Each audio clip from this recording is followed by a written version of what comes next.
Landscape Tamil நாவல்லாம் எல்லாரும் எழுதிட முடியாது அப்படின்னு தொடர்ச்சியாக ரொம்ப காலமாக சொல்லிக்கிட்டே இருக்கிற லேண்ட்ஸ்கேப் தான் நம்ம தமிழ் நிலம்.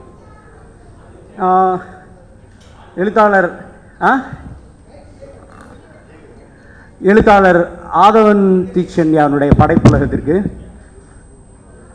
நடக்கிற இந்த கூட்டத்தில் அவருடைய மீசை என்பது வெறும் மயிர் என்கிற நாவலை குறித்த என்னுடைய வாசிப்பு அனுபவத்தை ரொம்ப ரொம்ப குறுகிய நேரத்தில் சொல்லலாம்னு நினைக்கிறேன். ஏன்னா மணி இப்போயே 4 தொட்டுருச்சு. 4க்கு இன்னும் ஆமாம், அது அரை மணி நேரத்தை நானே 20 நிமிஷமாக குறைச்சிக்கிறேன். ரொம்ப 4 தொட்டுருச்சு. என்ன அப்படின்னா, நீங்கள் நாவல் அப்படின்னு ஒரு சொல் எல்லாரும் காதுக்குள்ளேயும் விழும்போது, அல்லது பொதுவாக தமிழில் வாசிக்கிறவங்க நாவல் அப்படின்னாலே அது யாரோ ஒருத்தரை பற்றின கதை அப்படிங்கிற புரிதல் தான் இந்த நிமிஷம் வரை இருக்குது.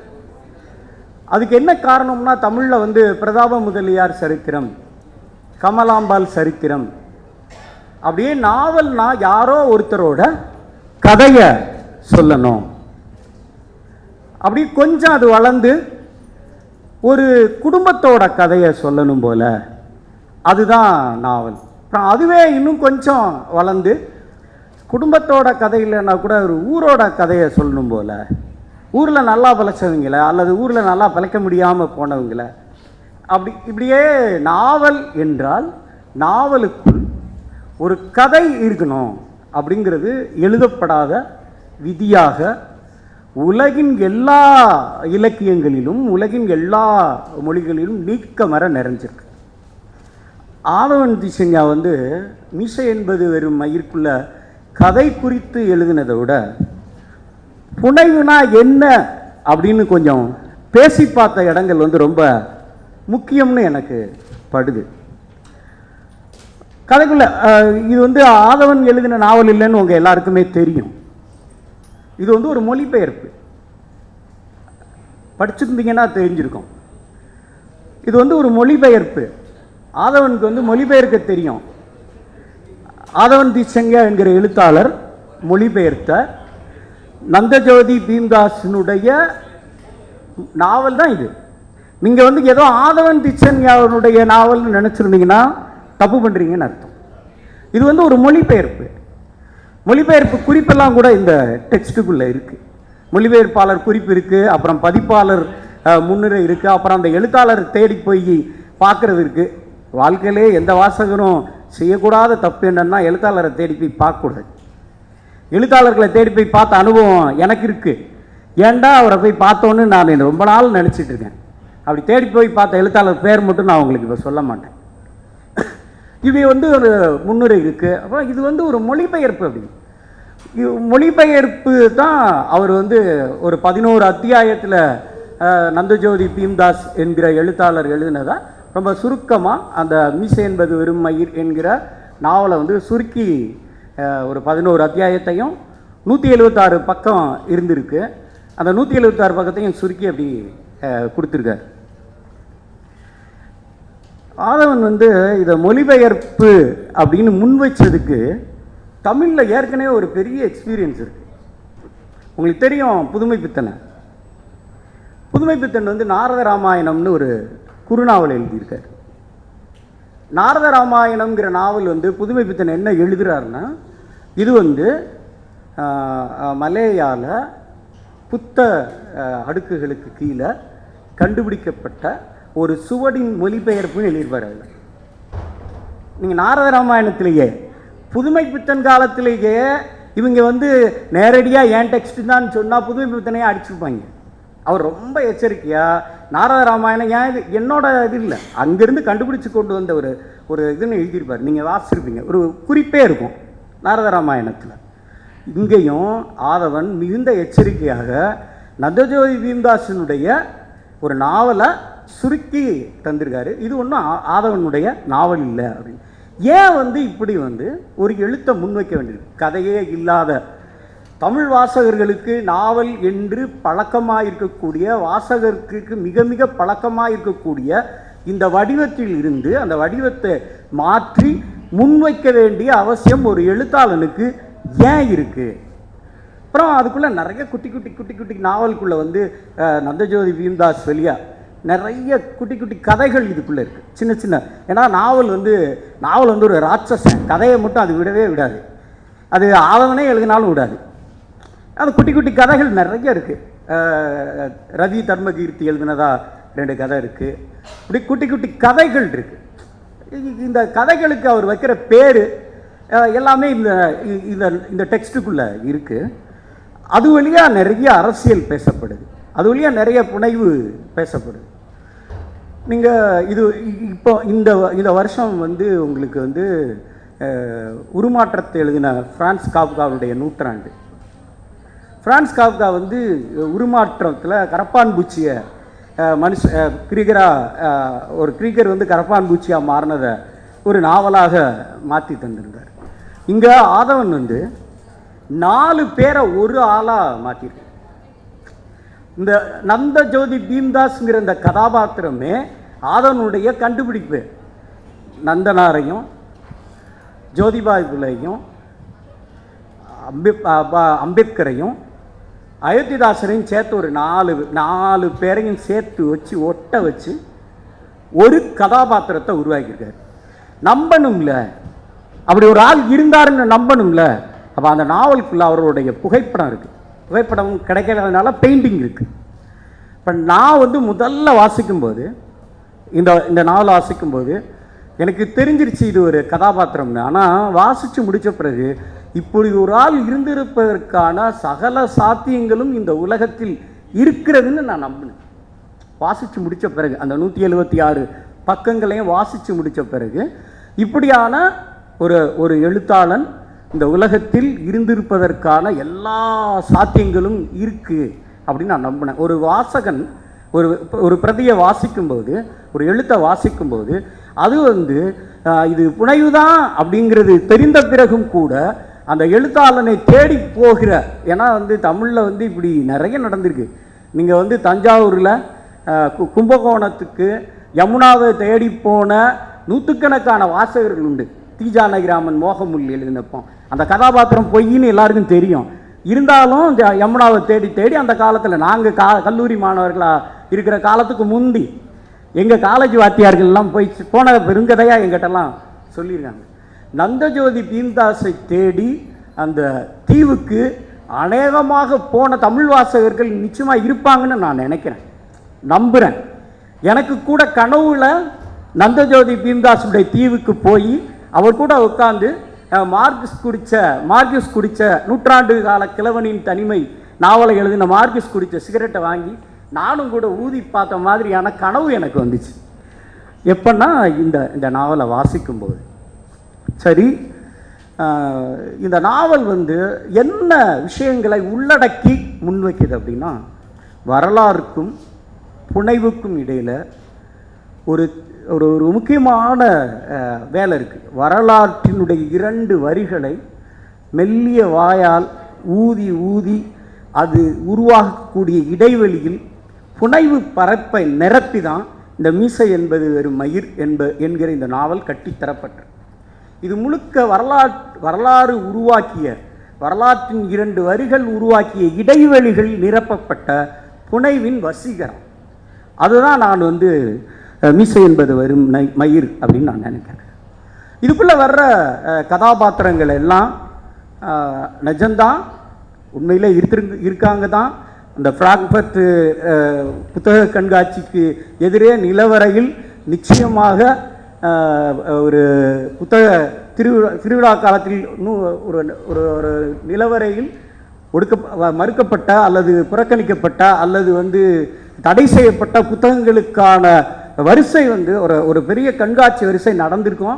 நமக்கே தெரியும், ஒவ்வொரு முறை சென்னை புத்தக கண்காட்சியின் போதும் மறுக்கப்படுகிறவர்கள் அப்படியே வாசலில் உட்காந்து புத்தகத்தை விரித்து கடை விரித்து இப்பயும் விற்கிறாங்க. இதெல்லாம் நடப்பதற்கு ஒரு ரைட்டர் நடந்ததை எழுதுகிறவன் இல்லை, நடக்க சாத்தியமானவற்றை கண்டுபிடித்து சொல்கிறவன் தான் எழுத்தாளர். இதெல்லாம் நடக்க சாத்தியம்னு இதுக்குள்ளே பேசி பார்த்துருக்காரு ஆதவன். நடந்தது அப்படியே ஒரு ஒரு குடும்பத்தினுடைய கதையை எழுதும்போது இவ்வளோ கஷ்டப்பட்டாங்க தெரியுமா எங்கள் ஃபேமிலியில் அப்படின்னு எழுதுறது வந்து எழுத்தாக இருந்த காலம் இப்போ வந்து காலாவதி ஆகிருக்கு. எழுத்தாளன் வந்து கண்டுபிடிக்கிறான் இந்த கடும் காலம் நாம் சந்தித்து கொண்டிருக்கிற இந்த கடுங்காலத்தினுடைய சுவடுகளை எல்லாம் வந்து ஒரு 2012 வந்து மீசை என்பது ஒரு இருக்குல்ல சின்ன சின்ன இடங்கள் இருக்கு.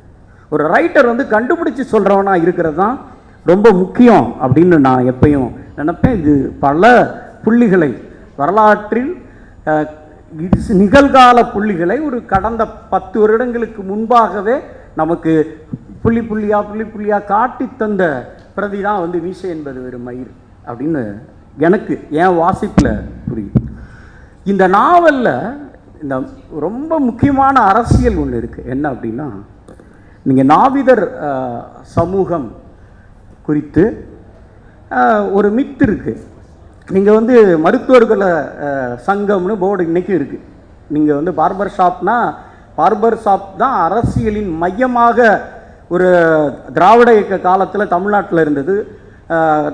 நம்முடைய சாயலே கொண்ட இலங்கையிலும் பார்பர் ஷாப் தான் வந்து அரசியல் விவாதிக்கக்கூடிய இடமாக இருந்தது. உங்கள் எல்லாருக்கும் தெரியும். இப்போ இல்லை, இப்போ அழகு நிலையங்களாக உருமாறி இருக்கக்கூடிய பார்பர் ஷாப்பினுடைய முந்தைய வடிவம் தான் அரசியல் தீப்பிடிக்கிற இடமாக இருந்தது. இந்த நாவலில் அது குறித்து வருகிற அந்த பிரீமியம் சலூன் குறித்த பகுதி மிக முக்கியமான வரலாற்று ஆவணம். நான் சொன்ன மாதிரி அந்த பிரீமியம் சலூன் என்கிற வரலாற்று ஆவணம் இலங்கைக்கு போகிற போது ஆதவன் திச்சன்யாவுக்கு கிடைத்தது தான் மீசை என்பது வெறும் மயிர் என்கிற நாவல் உருவாவதற்கே காரணம்னு அந்த 2 பக்கத்தில் அதில் வரக்கூடிய ஆனந்தம் பிள்ளையும் அவங்க கொண்டு வந்து அவங்களுடைய மனைவியும் மகளும் வந்து நந்தஜோதி பீம்தாஸால் ஒரு தீவுக்கு பத்திரமாக கொண்டு போகப்பட்டார்கள் என்கிற இந்த அதில் பகுதி வரலாறும் பகுதி புனைவும் இருப்பது வந்து இந்த மொத்த நாவலையும் எழுதுறதுக்கு ஆதவனுக்கு காரணமாக இருந்திருக்கு அப்படின்னு எனக்கு அந்த ப்ரீமியர் சலூனை படிக்கும்போது தோணுச்சு. நீங்கள் வந்து நீங்கள் ரொம்ப ரொம்ப முக்கியமான அந்த நாடகத்தின் முக்கியமான காட்சி அந்த அனந்து அப்படிங்கிற கதாபாத்திரம். அனந்துங்கிற கதாபாத்திரம் வந்து எப்படி வந்து ஹையர் பொசிஷனுக்கு எது வந்தாலும் தேடி பிடிக்கிற மாதிரி தான். ஒரு காலத்தில் வைத்தியத்தை அவருடைய சொந்த அறிவின் சார்பாக வலுப்படுத்தி கொண்டிருந்த ஒரு குறிப்பிட்ட ஒரு பெரிய சமூக திரளை வந்து அவங்க கையில் கத்திரிக்கோலை கொடுத்துட்டு ஸ்டெத்தாஸ்கோப்பை பைய நகட்டி கொண்டு போன ஒரு ஒரு காட்சி நம்ம எல்லாருக்கும் தெரியும். முதல் மருத்துவர்கள் யாருன்னு நீங்கள் தேடி பார்த்தீங்கன்னா தெரியும். அது சீனிவாச ஆச்சாரியாவாக இருந்துப்பாங்க, இல்லைன்னா அனந்த பத்மநாபனாக தான் இருந்திருக்காங்க. ஆனால் வைத்தியம் பார்த்த மருத்துவ சமூகத்தின் கையில் வந்து கத்திரிக்கோளை கொடுத்த தந்திரம் இருக்குல்ல, அது வந்து இன்னும் கூட தமிழில் போதுமான வகையில் ஆவணப்படுத்தப்படலை. அதை இந்த மீசை என்பது வெறும் மயிர் என்கிற நாவல் மிக முக்கியமான ஆவணமாக இதுக்குள்ளே நகர்த்துது. எப்படி இந்த இது கைமாறி அந்த பக்கம் போச்சு. அப்புறம் எனக்கு நான் வந்து ரொம்ப சமீபத்தில் ஒரு 2022 ஒரு வருஷம் முழுக்க எல்லாத்தையும் புறம் ஒதுக்கி வச்சுட்டு ஈழத்தில் இருக்கக்கூடிய இலங்கையில் இருக்கக்கூடிய மலையக தமிழர்களுடைய படைப்புகளை படிச்சுக்கிட்டே இருந்தேன். வேற எதையுமே படிக்கலை. மலையக தமிழர்களுடைய படைப்புகள், அதாவது ஈழ படைப்புகள்னும் அது கவனப்படுறதில்லை, தமிழ் எழுத்து அப்படின்னும் கவனப்படுத்தப்படுறதில்லை. அது வந்து தனியாக தொங்கிக்கிட்டே இருக்கு. யார் அவங்க அப்படிங்கிற ஒரு முக்கியமான கேள்வி இருக்கு. யார் அந்த மலையகத்தில் இருக்கக்கூடிய தமிழர்கள்? மலையக தமிழர்கள்ங்கிறவங்க யார்? எங்கிருந்து போனாங்க? இவர் வந்து இந்த நாவலுக்குள்ள இருக்க நந்தஜோதி பீம்தாஸ் என்கிற இந்த கதாபாத்திரத்தை டிசைன் பண்ணும்போது அவர் யார் அப்படின்னா, பள்ளிக்கூடத்துக்கு படிக்க போகும்போது என் மகன் கூடயே நீ படிப்பியா அப்படின்னு கேட்டு அதில் வந்து என்னையவே நீ வந்து ரொம்ப மோசமாக பேசுவியா, வாடாப்படான்னு பேர் சொல்லுவியா, அது என் மகனையே பேர் சொல்லி கூப்பிடுவியான்னு கேட்டது அடிக்க போன பண்ணையாரை வந்து கொட்டையை பிடிச்சு இழுத்ததால தப்பி இலங்கைக்கு போன ஒரு கதாபாத்திரம்னு எழுதிக்கிறார். பிடிச்சி இழுக்கிறாரு. ஆனால் ரொம்ப சுவாரஸ்யமாக அந்த பேட்டியில் நந்தஜோதி பீம்தாஸ் 2 பேட்டி இருக்குது. அந்த 2 பேட்டி ரொம்ப முக்கியமானது. ஒரு நாவலுக்குள்ளே வந்து என்னெல்லாம் செய்கிறதுக்கான சாத்தியம் இருக்குதுன்னு பரிசோதித்த டெக்ஸ்டாகவும் இதை வச்சுக்கலாம். ஏன்னா மனிதர்கள் மட்டுமே நாவலுக்குள்ளே இருக்கணுங்கிறதெல்லாம் இந்த சமகாலம் காலாவதி ஆக்கியிருக்கு. ஒரு கணித நாவல் இருக்குது இங்கிலீஷில், அதில் ஒரு மனுஷன் கூட கிடையாது. சதுரம், செவ்வகம், வட்டம், அது மட்டும்தான் கதாபாத்திரம். அப்படிலாம் நாவல் எழுதிக்கிட்டு இருக்காங்க. நான் வந்து சோபா சக்தியை வச்சுட்டு பேசக்கூடாது. அவர் வந்து அவருடைய சலாம் அலைக்கில் வந்து முன்னாடி கூடி படித்தா ஒரு கதை, பின்னாடி கூடி படித்தா இன்னொரு கதைன்னு எழுதிவார். அவர் 2 ஒரு இடத்துல சேரும். அப்படி ஒரு நாவல் எழுதி பார்த்துருக்காரு. நாவலுக்குள் என்னவெல்லாம் பரிசோதனை செய்ய முடியும். அதில் வந்து ஒரு பதிப்பாளர் முன்னுரை எழுத முடியும். தமிழ்நாட்டினுடைய மொழிபெயர்ப்பு அரசியலை பற்றி பேசுவதற்கு இந்த நந்தஜோதி பீம்தாஸ் எழுதின இந்த நாவலை வந்து ஆதவன் பயன்படுத்துகிறார். மொழிபெயர்ப்பின் அரசியல் பற்றி பேசணுன்னா அது ரொம்ப ஜாலியான மொழிபெயர்ப்பின் அரசியல்லாம் இதுக்குள்ளே இருக்குது. உசம்பட்டியில் வந்து டியர் காம்ரேட்டுன்னு பெங்காலிலேருந்து வந்த குப்தா பேசுனா மறவர்குல சிங்கங்களே வரிசை அப்படின்னு பேசுகிறது இன்றைக்கும் இருக்குது. ஆதவன் வந்து இதில் எழுதினது மட்டும் இல்லை.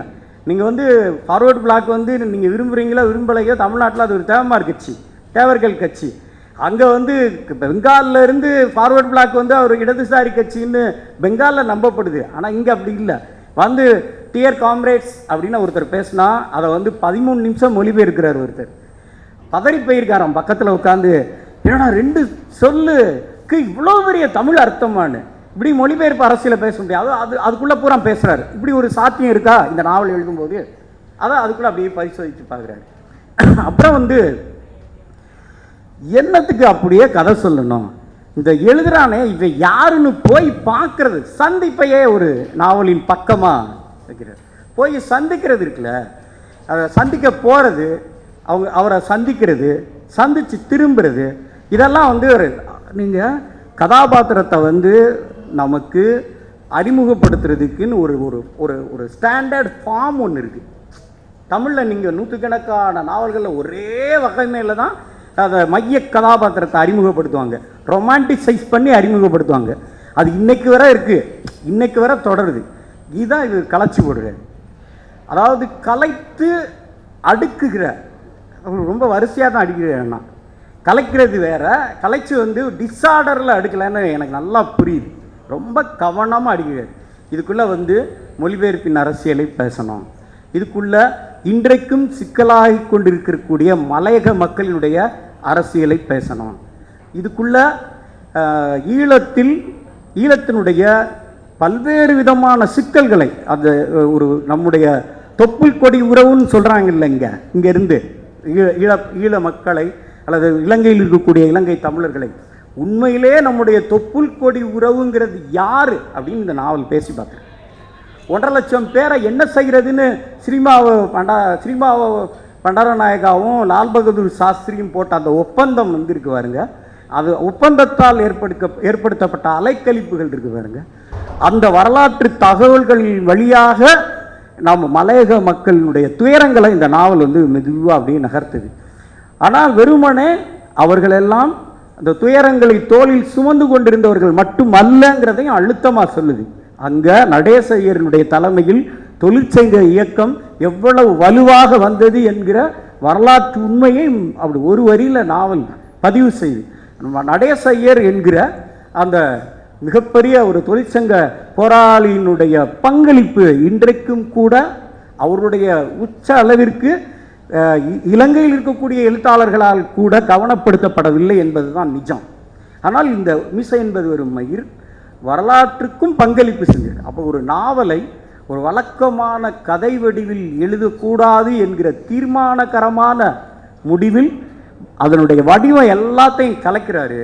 ஆனால் கலைத்த பிறகும் கூட நமக்கு வாசிக்கும் போது ஒரு ஒழுங்கு அமைவு கொண்ட, ஒரு வரலாற்று உண்மை கொண்ட, ஒரு மனதை தைக்கக்கூடிய தகவல்களை தொகுத்து தருகிற ஒன்றாக இது வந்து முன்வைக்குது. அந்த மீசை என்பது வெறும் மயிர்னு ஏன் இந்த நாவல் பகுதி வச்சுருக்காருன்னா, நான் சொன்னேன் பாருங்க, நாவிதர்கள் சமூகத்திற்கு இழைக்கப்பட்ட இந்த வஞ்சிக்கப்பட்ட அந்த இனம், அதே போல் வந்து இந்த மீசை வைக்கிறது பற்றி இங்கே இருக்கக்கூடிய அபத்தம், இந்த ஆண் பெண் குறித்து, அல்லது ஆண்னா எங்கள் ஊரில் தான், எங்கள் ஊர்னால் எங்கள் ஊருக்கு பக்கத்தில் தான் ஆண்நாய் வளர்க்குறதுக்கு தடை போட்ட ஊர் விருதுநகர் பக்கத்தில் தான் ஊரே.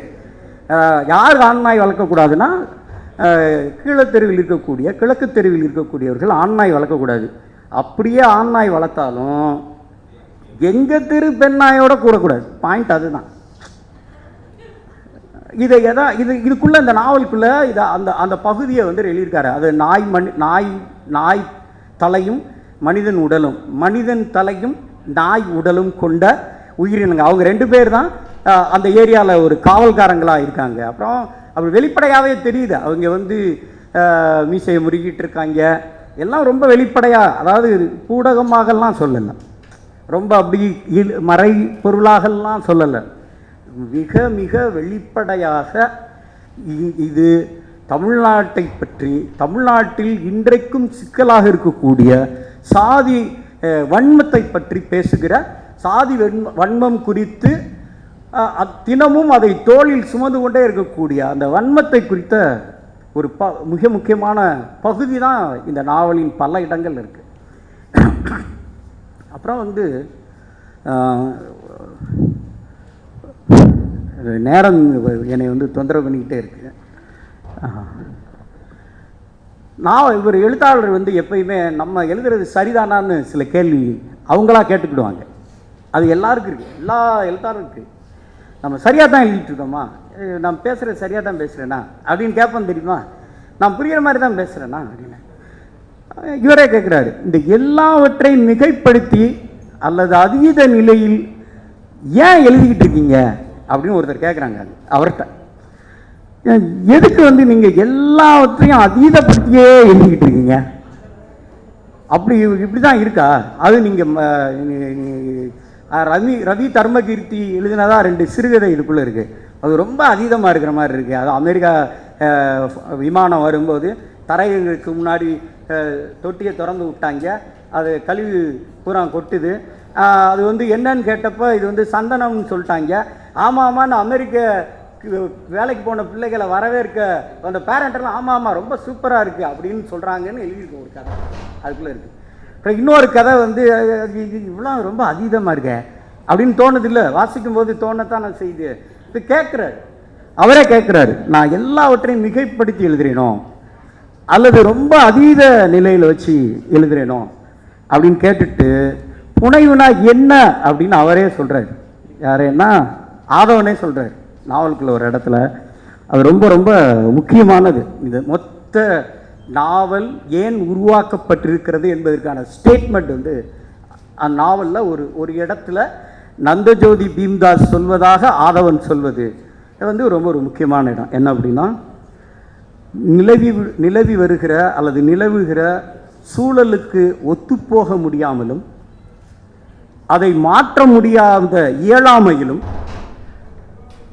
தத்தளிக்கக்கூடிய மனம் கொண்ட ஒருவர் அதற்கு எதிராக மேற்கொள்ளக்கூடிய மிக முக்கியமான தனி மனித முயற்சி தான் புனைவு என்று நான் உறுதியாக நம்புகிறேன். இப்போ இருக்கக்கூடிய இந்த சிச்சுவேஷனை வந்து ஒத்துப்போக முடியல. அதே நேரத்தில் நான் ஒரு தனி ஆளா நின்று இதை மாற்றிட முடியுங்கிற பொய்யான நம்பிக்கையும் எனக்கு இல்லை. நான் என்ன தான் செய்கிறது? இப்படி இருக்க, சாதி இருக்க, தீண்டாமை இருக்க, என்னை நான் ஏன் வாழ்க்கையில் காதலிக்கே படலைன்னு ராஜ்கௌதமன் வந்து நாவலில் பல இடத்துல அவருடைய நாவல் எழுதுவார். ஏன் நான் நல்லா தான் இருக்கேன், ஜீன்ஸ் பேண்ட் போட்டிருக்கேன், சட்டை போட்டிருக்கேன், என்னை கூலிங் கிளாஸ் போட்டு போகிறேன், ஷூ போட்டு போகிறேன், ஆனால் எனக்கு லவ்வே வரலையே. நீங்கள் பல இடத்துல நீங்கள் காலச்சுமையும் சிலுவைராஜ் சரித்திரமும் படிக்கணும். அப்புறம் தான் அவரே ஒரு கன்வின்ஸுக்கு வருவார். அவரை கன்வின்ஸ் பண்ணுவார் ராஜ்கௌதமன். என்ன தான் நீ அழகாக இருந்தாலும், பார்க்குறதுக்கு சுமாராக இருந்தாலும், ரொம்ப படிச்சிருந்தாலும், வாத்தியார் வேலைக்கே போனாலும், உன் முதுகில் ஒட்டி இருக்கிற சாதி உன் கூடையே வருதில்ல, வேற எப்படி உன்னை எவ்வளோ லவ் பண்ணுவான்னு எழுதியிருப்பார். ஸோ இங்கே ஆதவன் சொல்கிற இந்த சென்டென்ஸும் அதுவும் ஒன்று தான் எனக்கு பட்டுச்சு. அதாவது இதை மாற்ற முடியலை அப்படின்னா ஏதோ ஒரு எதிர்வினை செய்ய வேண்டியது இருக்குது. எனக்கு இப்போது இங்கு நிலவுகிற இந்த சூழலை எதிர்கொள்வதற்கு, எதிர்வினை ஆற்றுவதற்கு கை கொள்ளக்கூடிய ஒரே ஆயுதமாக நான் புனைவை மட்டும்தான் நம்புகிறேன்னு அவர் தொடர்ச்சியாக நம்புறதுனால தான் தொடர்ந்து எழுதிக்கிட்டே இருக்கார். ஆதவன் கிருஷ்ணனியாவுக்கும் எனக்கும் உறவு வந்து அவர் எழுதுறதுக்கு முந்தியிலிருந்து அவர் எழுத்தாளராக பரிணமிக்கிறதுக்கு முந்தியிலிருந்து நானும் ஆதவனும் வாடா போடான்னு சொல்லிக்கிற நண்பர்கள். நானும் ஆதவனும் மாணவர் சங்கத்தில் ஒன்றாக வேலை செஞ்ச ஒரு தோழர்கள். மாணவர் சங்கத்தின் வழியாக தான் நட்பும் உருவாச்சு. நான் அப்போ இருந்து அவர் எழுத துவங்கிய காலத்திலேருந்து எல்லா டெக்ஸ்டையும் படிச்சிருக்கேன். ஆதவனாவது ஒரு தடவை படித்து எழுதி அல்லது 2 தடவை, நான் ஒரு பல தடவை படிச்சிருப்பேன். மீசை என்பது ஒரு மயிரெலாம் அப்படியே உள்ளே மடித்து பல தடவை படித்து வச்சு குறிப்பாக எழுதியிருக்கேன். இதுக்குள்ளே ஆதவன் எழுதினதை விட நான் எழுதுனது அது அதிகமாக இருக்குள்ள குறிப்பாக எழுதியிருக்கேன். இப்படி இங்கிட்டு திருப்பிலாம் எழுதியிருக்கேன். இந்த புனைவை கைவிட்டு விடக்கூடாது என்கிற அந்த வைராக்கியம் இந்த சமூகத்தில் நிலவுகிற எல்லா சிக்கல்களையும் எதிர்கொள்வதற்கு ஒரு எழுத்தாளனுக்கு இருக்கக்கூடிய அதிகபட்ச பலமே புனைவு தான். இது ஒரு புனைவு இலக்கியமா அப்படின்னு பல பேர் எழுதும்போது அப்போ கேட்டாங்க, என்ன இவன் இப்படி எழுதியிருக்கான், எதுக்கு இப்படி மீசை என்பது ஒரு மயிர் அப்படின்னு சொல்லணும். அப்படி அம்மா மீசை என்பது ஒரு மயிர் தானே, மயிர் தானே சொல்லணும், ஏன்னா முடி அப்படி ஒரு நைஸாக சொல்லி பார்ப்பேம்மா அப்படின்னு. நைஸாக சொல்லணும்னு நினைக்கிறியா அப்படிங்கிற கோபம்லாம் இந்த நாவலுக்குள்ளே வந்துக்கிட்டே இருக்குது. மயிர் தானே சொல்லுவேன், நான் மயிர் தான்ப்பா சொல்லுவேன், எனக்கு இதுக்கு முடியும்னு ரொம்ப நுட்பமாக சொல்லுறது. பீக்கதைகள் அப்படின்னா அப்புறம் ஆய்கதைகள்லாம் எழுத முடியும், பீக்கதைன்னு தான் எழுத முடியும்.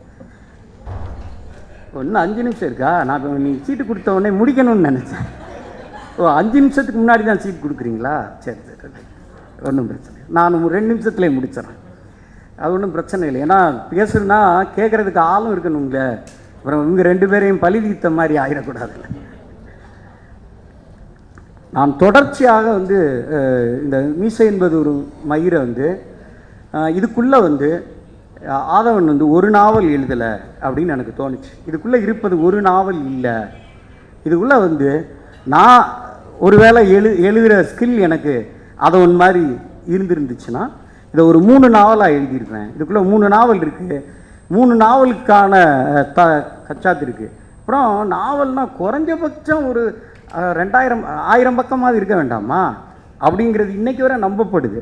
அப்புறம் நாவல்னால் அதுவும் வரலாற்று நாவல்னால் எப்படியாவது ஒரு மகேந்திர பல்லவ காலத்துக்காக போக வேண்டாமா, இப்படி நிறைய விஷயம் இருக்குது. வரலாற்று நாவல் அப்படின்னா அங்கே போகணும்ல, அங்கே போனால் தானே நீங்கள் ஒரு 2000 வருஷம் பின்னாடி போய் எழுதினா தான் அது ஒரு ஹிஸ்டாரிக்கல் டெக்ஸ்ட் அப்படின்னு. இவர் சமகாலத்தை எழுதுகிறாரு. கொஞ்சம் சமகாலத்துக்கு முன்னாடி நாம் எல்லோருக்கும் இரத்தமும் சதையுமாக நம்மோடு வாழ்க்கையினுடைய பகுதிகளை இப்போதும் பகிர்ந்து கொண்டிருக்கக்கூடிய இலங்கை தமிழர்களுடைய அரசியல் பற்றி இதுக்குள்ளே பேசுகிறார். நான் போருக்கும் அப்பாலே இதை எழுதியிருக்கணும், ஆனால் ஆதவன் தமிழ்நாட்டில் பிறந்த தமிழன், இலங்கையில் பிறந்திருந்தால் இதை நான் அதில் சேர்த்துருப்பேன். ஏனால் ஒரு இலங்கை தமிழர்கள் தங்களுடைய சொந்த அரசியல் வாழ்க்கையை குறித்து, சொந்த கலாச்சார வாழ்க்கையை குறித்து, சொந்த அரசியல் போராட்டங்களை குறித்து எழுதியதற்கு எந்த விதத்திலும் குறையாத அளவில் பங்களிப்பு, அந்த போருக்கான பங்களிப்பு இதுக்குள்ளே இருக்குது. இதுவே ஒரு ஈழ படைப்புன்னு தான் நான் இப்போ ஒரு சந்தேகம் இல்லாமல் சொல்லுவேன். ஏனால் அதற்கு அப்படியான ஏன் இலங்கைக்கு போய் திருமண பாதவனை பூரா பிடிச்சி கடின்னு கடிச்சாங்க அப்படின்னு இப்போ தெரியுது. இதுக்குள்ளே அவர் முன் வச்சிருக்கிற முக்கியமான விஷயம், மலையக தமிழர்கள் என்கிற நம்முடைய உண்மையிலேயே தொப்புள் கொடி உறவு அவங்க தான். நமக்கு தொப்புள் கொடி உறவு யார்? அப்புறம் இதுக்குள்ளே இன்னொரு அதை பற்றி பேசும்போதே, மலையக தமிழர்கள் பற்றி பேசும்போதே நந்தஜோதி பீம்தாஸ் சொல்கிறாரு, ஒரு கதைக்கு ஒரு தலைப்பு 5ஆம் மனிதன் தலைப்பு பேர் வைக்கிறார். எதுக்கு 5ஆம் மனிதன் அப்படின்னு கேட்குறாரு, எதுக்கு இப்படி பேர் வச்சுக்கிறீங்க அப்படின்னு கேட்குறப்பெல்லாம் அவர் சொல்கிறாரு, அவர் சொல்கிறாருன்னா என்ன குழப்பம் பாருங்க, இது ஆதவன் சொல்கிறாரா நந்தஜோதி பீம்தாஸ் சொல்கிறாராங்கிற குழப்பம் நாவல் படிக்கும்போது தான் வாசிக்கிற எல்லாருக்கும் இருக்கும். நீங்கள் ஒரு டக்குன்னு எல்லாத்தையும் எப்படி மறைச்சிடணும், ஆதவன் நந்தஜோதி பீம்தாஸ் என்கிற பெயரில் நம்மோடு பேசி கொண்டிருக்கிறார் அப்படின்னு புரிஞ்சுக்கணும் டக்குன்னு. அப்படி புரிதலுக்கு வர்றதுக்கு கொஞ்சம் நேரம் ஆகும், ஒரு 2 தடவை படித்தா தான் அப்படி புரிதலுக்கு வரும்.